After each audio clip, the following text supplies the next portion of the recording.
Kindly subscribe to our YouTube channel, see how to. Click on the subscribe button below and also click on the bell beside this. This will notify you once we drop a new video. Thank you.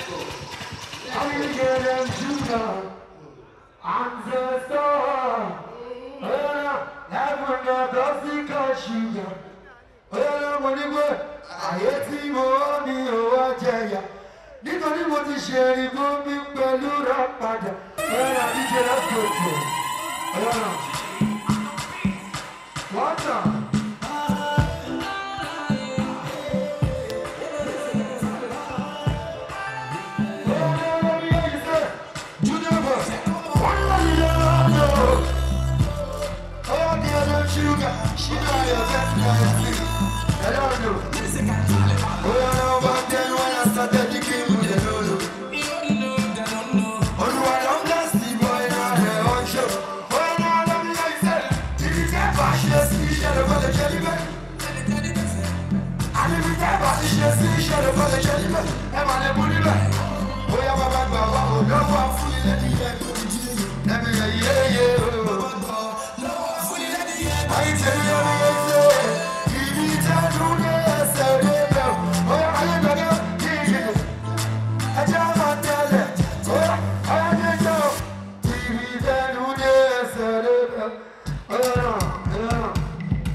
Listen up.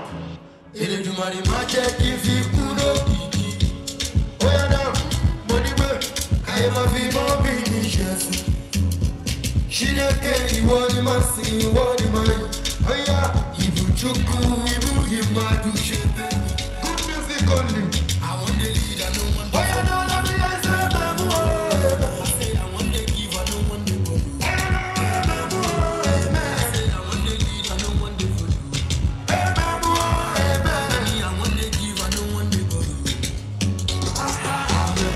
Baba answer my prayer, oh, and then you want to answer your prayer, oh, I want to go to school, but I don't know, answer, she didn't answer my prayer, oh, yeah, now, oh, you are to make Papa die, yeah, you marry, God bless everybody, man, thank you. Now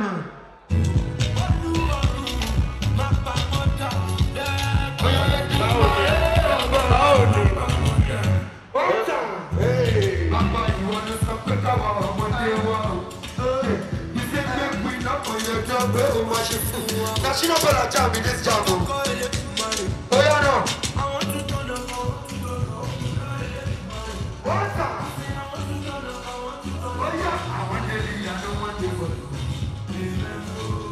I say I want to leave. You gonna do? You don't go far.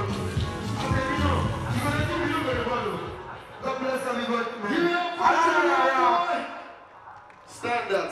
Stand up, Junior boy.